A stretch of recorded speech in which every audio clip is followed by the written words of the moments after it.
Assalamualaikum warahmatullahi wabarakatuh. Selamat datang kembali di channel misteri yang siap mengungkap sisi gelap dari tempat-tempat yang mungkin tak pernah kalian curigai. Di balik cahaya lampu taman dan senyum patung-patung di kota Tangerang, tersembunyi kisah tragis dan penampakan yang tak semua mata bisa lihat.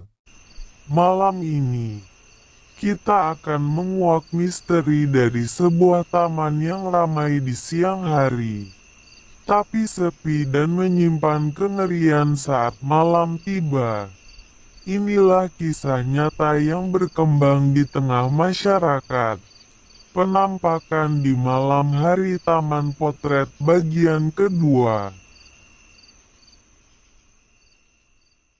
Dengan bantuan internet dan seorang jurnalis lokal, Rina menemukan berita lama tentang kematian Ayu. Ternyata Raka adalah anak dari pejabat lokal yang sempat menjalin hubungan diam-diam dengan Ayu.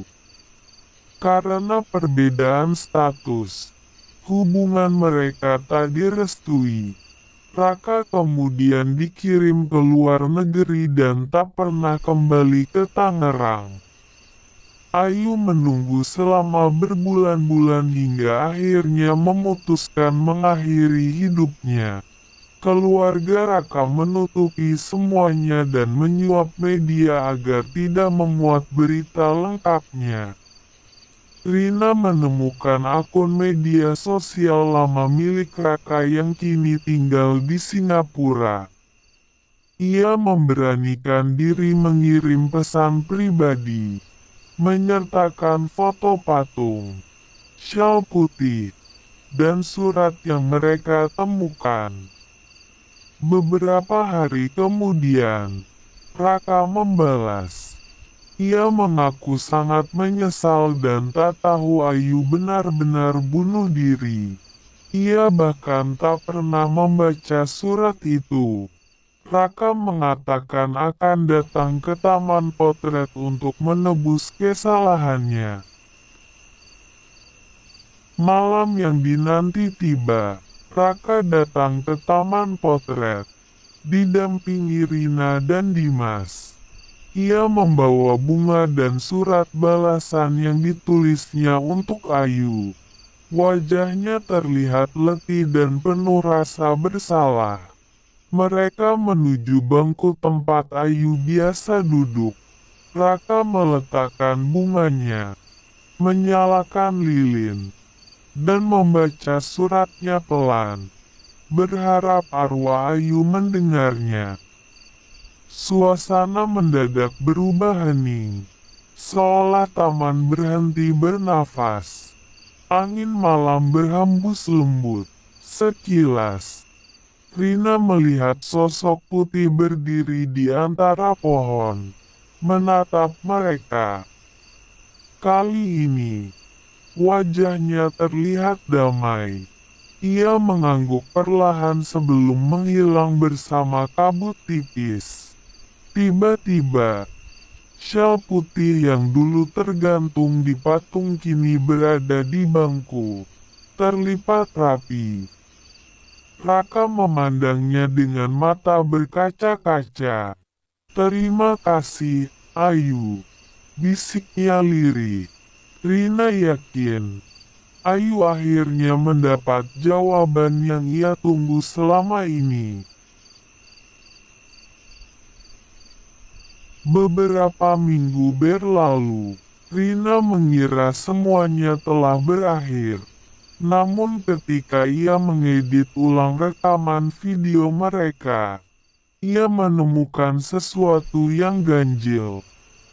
Di salah satu frame, tampak wajah lain di balik pohon, bukan Ayu.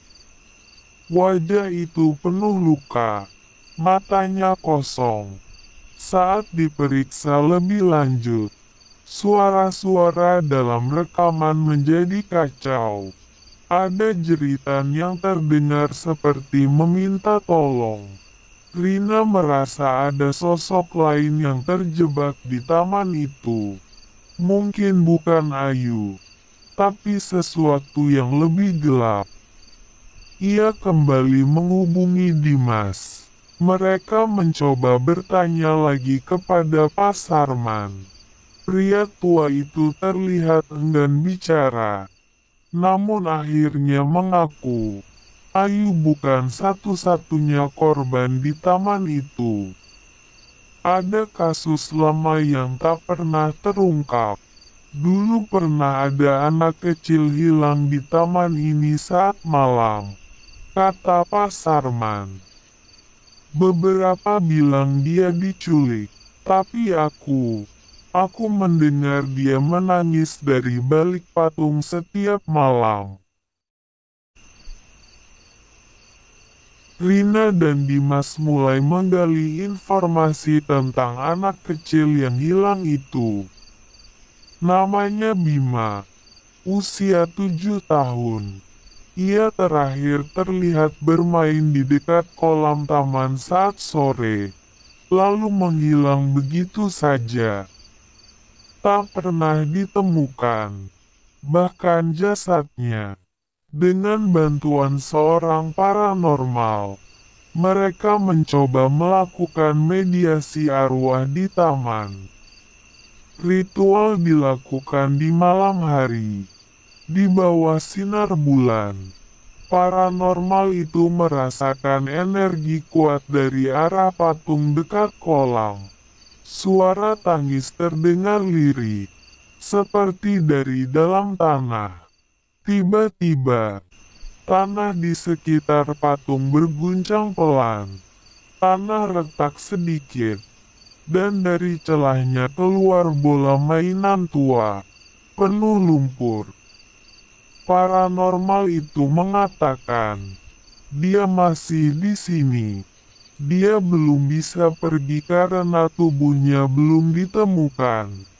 Keesokan harinya, polisi dipanggil. Penggalian dilakukan.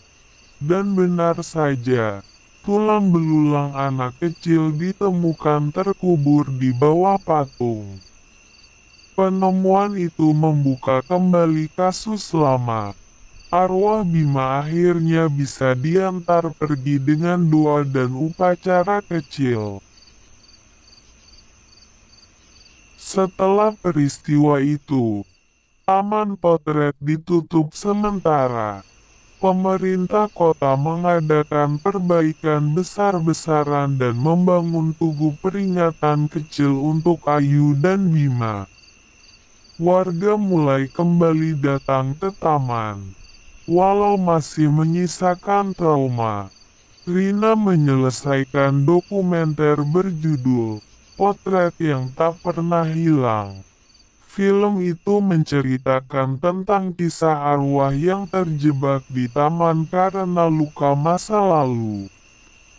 Filmnya viral, dan banyak yang mulai percaya bahwa tempat bisa menyimpan jejak perasaan.